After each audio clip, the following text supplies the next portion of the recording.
নমস্কার বন্ধুরা, welcome to my channel the creative Sumita. আজকে মা মনসার পাঁচালী আপনাদের সঙ্গে শেয়ার করে নেব। ভিডিওটি ভালো লাগলে লাইক এবং শেয়ার করে দেওয়ার অনুরোধ রইল। মা মনসার পাঁচালী। চম্পক নামেতে এক বিখ্যাত নগর, সেথায় বসতি করে রাজা চন্দ্রধর।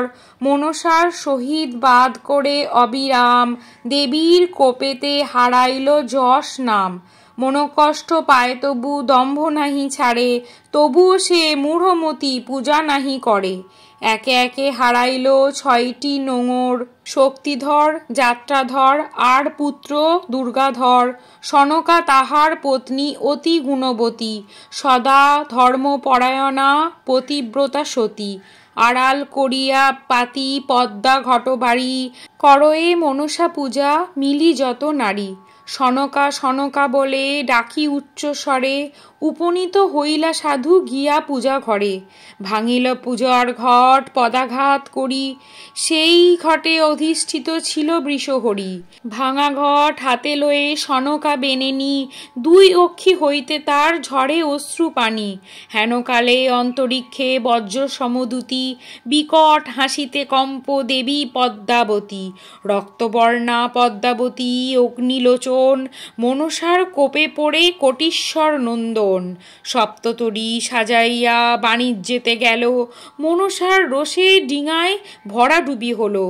একে একে হারাইল ধনজনমান, সর্বহারা ভিখারি সে না পায় স্থান। এত ভাবি পদ্মাবতী চিন্তিত অন্তর, কি রূপে হইবে পূজা চম্পকনগর। এদিকে আনন্দ মুখর ইন্দ্রের ভবন, উষা অনিরুদ্ধ সেথায় নাচে 2 জন। নিত্য হেরিবারে দেবী উপস্থিত হইল, দেবীর কপটে তাদের তালভঙ্গ হইল। তালভঙ্গ দেখি ইন্দ্র দিল মহাশাপ, যাও যাও মর্তধাম দিলাম অভিশাপ। ইহা শুনি স্বর্গমধ্যে সেই 2 জন, মনোতাপ পায় দোহে হইলা অচেতন। চেতন করায় পদ্মা দিয়া গঙ্গা জল, নিরন্তর 2 জনে ঝরায় অশ্রু জল। পদ্মা বলে শুনো দোহে আমারও বচন, পূজা প্রচারিতে করো মর্তে গমন। মর্তধামে গমন করিলা অতঃপর, উষা অনিরুদ্ধ জন্মে মর্তের ভিতর। উষা জন্মে মর্তলোকে হইয়া বেহুলা, লক্ষিন্দর নামে অনিরুদ্ধ জন্ম নিলা। দিনে দিনে বাড়ে যেন পূর্ণ শশীকলা, শুভক্ষণে উভে মিলি বিবাহ করিলা। কপালের লিখা কভু খণ্ডানো না যায়, বাসরের রাতে পতি কালিনাগে খায়। ওঠো ওঠো প্রাণপ্রিয় কত নিদ্রা যাও, বিষম জ্বালা করে চক্ষু মেলি চাও। পুনঃ পুনঃ চেষ্টা করে বড় লক্ষিন্দর, তবুও না জাগে বধূ নিদ্রায় কাতর। এই মতে লক্ষিন্দর পরানো ত্যাজিল, সর্ব অঙ্গে কালকূট ছড়িয়া পড়িল। চৈতন্য পাইয়া ওঠে শাহের কুমারী, ততক্ষণে লক্ষিন্দর গেল যমপুরী। মরা স্বামী কোলে লইয়া বেহুলা নাচিনী, বহু অক্ষি হইতে তার ঝরে অশ্রু পানি। নববধূর বেশভূষা যেন ছন্ন ছাড়া, সতীনারী পতি বিনা যেন প্রাণহারা। পুত্র হারাইয়া কান্দে সনকা সুন্দরী, পুত্রের মরণে যেন শূন্য হলো পুরী। পদ্মাবতীর কোপে গেল চাঁদের নন্দন, তথাপি না পোজে চাঁদ মনসার চরণ। চারিদিকে যত লোক ছিল সেইখানে, সকলে তাহারে দোষে পুত্রের মরণে। এত শুনি বিপুলা যে লাগে বলিবারে, পতি লয়ে যাব আমি দেবের নগরে। কলাগাছ কাটি আনে বান্ধিবারে ভেলা, সেই ভেলা ভাসি যাবে সুন্দরী বেহুলা। ভেলায় উঠিল সতী যাবে সুরপুরে, মনসা সরিয়া রামা যাত্রা শুরু করে। পথমধ্যে নানা বাধা নানা বিপর্যয়, মনসার বরে সর্ববিঘ্ন দূর হয়। গাঙুরের জলে রামা ভাসিতে লাগিল, পচা মরা বাসি দেহ কঙ্কাল হইল। ধোপানির ঘাটে পৌঁছে বেহুলা সুন্দরী, হেথায় কাপড় কাছে মহেশ কুমারী, বিপুলায় বলে ধরি তোমার চরণ। ইহা শুনি ধোপানির আহ্লাদিত মন, বিপুলাকে হেরি নেতা প্রসন্ন হইল। শতখানি চুম্ব দিয়া আদর করিল। নেতা বলে শুনো রামা আমার বচন, যত্ন করি ধৌত কর দেবের বসন। বস্ত্র ধৌত করি সতী বলে ঘাট হতে, ধুইলাম যত বস্ত্র উত্তম রূপেতে। শুষ্ক করি যত সবে দেবের বসন, পদ্মার বস্ত্রের কথা শুনো দিয়া মন। শুকাইয়ে তাহার বস্ত্র বহু যত্ন করি, বস্ত্র মধ্যে লিখে যেন দেখে বিষহরি। বংশাবলী লেখে রামা বস্ত্রের ভিতরে, 6টি ভাসুর আর শাশুড়ি শ্বশুরে। তারপর লিখি দিল মনের আকতি, মনোবাঞ্ছা পূর্ণ করো দেবী পদ্মাবতী। একে একে লিখে রামা যতেক ঘটনা, পদ্মার চরণ বিনে অন্য নাহি জানা। অবশেষে লিখিলেন সহস্র প্রণাম, বিপদ ভঞ্জিতে করো মা মনসার নাম। দেবের বসন যত লইল বান্ধিয়া, উপনীত হইল দোহে স্বর্গধামে গিয়া। পরিচয় দিল গিয়া মোর বোন ঝি, পরিচিত করিবারে স্বর্গে আনিয়াছি। বস্ত্র দেখি পদ্মাবতী পারিল বুঝিতে, বস্ত্র মধ্যে এত লেখা কার হস্ততে। সভা মধ্যে কহে সতী মনের যা আশা, সবাকার শত্রুনাশ করেন মনসা। বেহুলার বাক্যে দেব লাগিল বলিতে, পতি প্রাণ ফিরে পাবে শর্ত পশ্চাতে।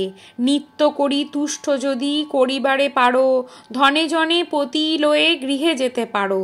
শর্ত শুনিয়া রামা লাগে বলিবারে, পতি জিয়াইতে পারি সব করিবারে। অতঃপর নিত্য সাজ করিল ধারণ, বেহুলার নিত্যে তুষ্ট যত দেবগণ। অতঃপর বর মাগে শাহের কুমারী, পতি জিয়াইয়া দেও যাই নিজপুরী। বেহুলার বাক্য শুনি যত দেবগণ, করজোড়ে মনসাকে করিল স্মরণ। স্বর্গমধ্যে পদ্মাবতী প্রকটিত হইল, সেথায় বেহুলা তার চরণ ধরিল। চরণ ধরিয়া রামা কান্দে উচ্চস্বরে, তুমি বিনে মোর দুঃখ কে খণ্ডাতে পারে। 6 মাস জলে ভাসি আসি সুরপুরী, জিয়াইয়া দাও প্রাণ জয় বিষহরি। পূজা দেবে নিজ হাতে সদাগর বেনে, কথা দিলাম স্বর্গমধ্যে সাক্ষী দেবগণে। বেহুলার বাক্যে পদ্মার দয়া উপজিল, লক্ষিন্দর জিয়াইতে গমনও করিল। কনকের কমণ্ডলু 2 করে ধরি, পদ্মপুষ্প তার মধ্যে ধ্যানে বিষহরি। আদ্যামন্ত্র জপে পদ্মা কান্তিময় হন, চতুর্দিকে দেবগণ বিস্মৃত নয়ন। মূল মন্ত্র পড়ে পদ্মা ছিটে পদ্মবাড়ি, জলের ছিটায় বিষ দেয় দেহ ছাড়ি। একে একে ঘটিলে শরীর সুন্দর, ধীরে ধীরে চক্ষু মেলে পুত্র লক্ষিন্দর। উলঙ্গ তাহার দেহ দেখে লজ্জা পায়, নেতা দেবী আসে তারে বসন পড়ায়। ধন্য ধন্য পদ্মাবতী আস্তিক জননী, তুমি যে জানো বিষ করিবারে পানি। পদ্মার মহিমা কভু না হয় মলিন, পদ্ম সম কোমল যে বজ্র ন্যায় কঠিন। তারপর জিয়াইল 6টি ভাসুর, সকলে প্রত্যক্ষ করে থাকি বহু দূর। তারপর জিয়াইল ওঝা ধন্বন্তরী, প্রণমিল শাহকন্যা কর জোর করি। পদ্মা বলে শুনো কন্যা আমারও বচন, ফিরাইয়া দিব আছে ডিঙা ধনজন। পূজা যদি করে সাধু দিয়া বহু গুণ, সকলই ফিরিয়া দিব করিয়া দ্বিগুণ। অতঃপর প্রণমিয়া দেবের চরণ, প্রস্থান করিল কন্যা সানন্দিত মন। সঙ্গে লয়ে যায় কন্যা স্বামী আর ভাসুর, পূজা মাত্র প্রাণ পাবে জানো এত দূর। ভেলা ভাসি পৌঁছে রামা চম্পকনগর, সকলে তাহারে দেখি প্রসন্ন অন্তর।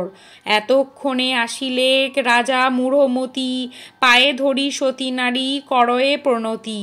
একবার যদি পুজো জয় বিষহরি, সকলই ফিরিয়া পাবে 2 গুণ করি। ভেলা মধ্যে আছে দেখো হারা পুত্র যত, সকলে পাইবে প্রাণ পদ্মা পূজা মাত্র।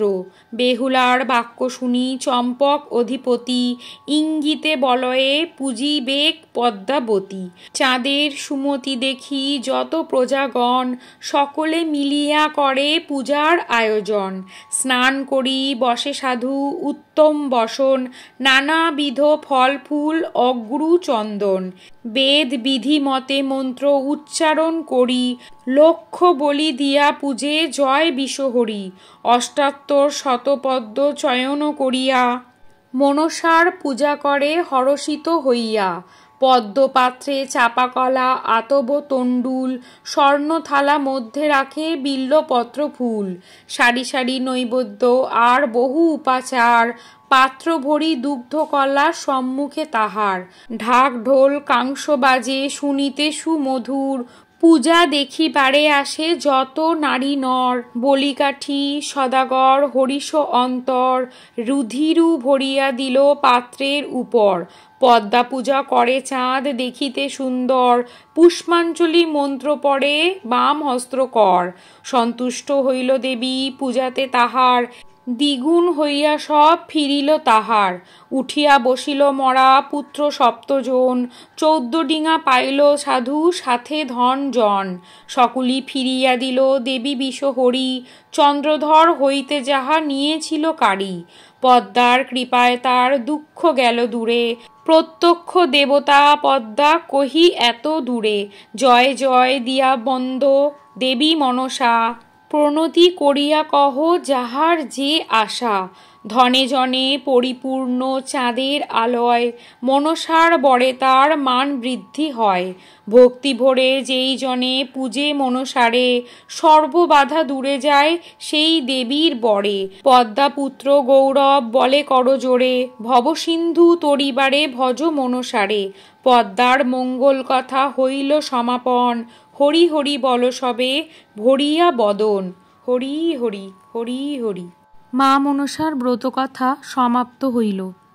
মনসা মঙ্গল আখ্যান কাব্যের প্রধান আখ্যানটি আবর্তিত হয়েছে মর্তলোকে মা মনসার পূজা প্রচারের প্রয়াসকে কেন্দ্র করে।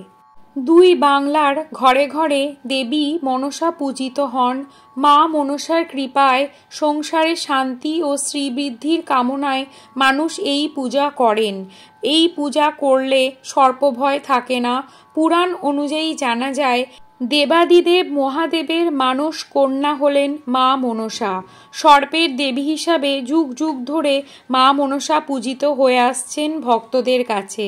শ্রাবণ মাসের শেষ দিনে মা মনসার পুজো হয়। মা মনসার প্রণাম মন্ত্র: আস্তিকস্য মুনির মাতা ভগ্নী বাসকী তথা জরৎকারু মুনির পত্নী মনসা দেবীও নমঃস্তুতে। মা মনসার পূজার মন্ত্র: ওং হ্রিং শ্রীং ক্লিং ঐং মনসা দেব্যই স্বাহা। বেশিরভাগ ক্ষেত্রেই মা মনসা পূজিত হন বৃক্ষের ডালে। কোথাও সাপের ছবি আঁকা ঘট কিংবা ঝাঁপিতেও পুজো করা হয়। আবার কোথাও কোথাও মা মনসার মূর্তি পুজোও করা হয়। শ্রাবণ মাসের সংক্রান্তির দিন মায়ের মন্দিরে ভক্তদের ঢল নামে। বিশুদ্ধ আচারে দেবীর পুজো করেন ভক্তরা। বলা হয় বর্ষাকালে সাপের প্রাদুর্ভাব বাড়ে, তাই এই সময় সাপের থেকে রক্ষা পাওয়ার জন্য দেবী মনসাকে সন্তুষ্ট করা হয়। দুধ কলা দিয়ে মা মনসার পূজা করা হয়। আজকের ভিডিওটি যদি আপনাদের ভালো লাগে তবে চ্যানেলটিকে সাবস্ক্রাইব করে দেবেন আর ভিডিওটিকে লাইক ও শেয়ার করে দেবেন। পাশে থাকা বেল আইকনটি প্রেস করে দেবেন যাতে আমার নতুন ভিডিওর নোটিফিকেশন আপনাদের কাছে পৌঁছে যায়। আর ভিডিওটি আপনাদের কেমন লাগলো অবশ্যই কমেন্ট করে জানাবেন। পারলে মা মনসার নামে একটি কমেন্ট করে দেবেন। সকলে মা মনসার দয়ায় খুব খুব ভালো থাকবেন আর সুস্থ থাকবেন। শেষ পর্যন্ত ভিডিওটি দেখার জন্য অসংখ্য ধন্যবাদ।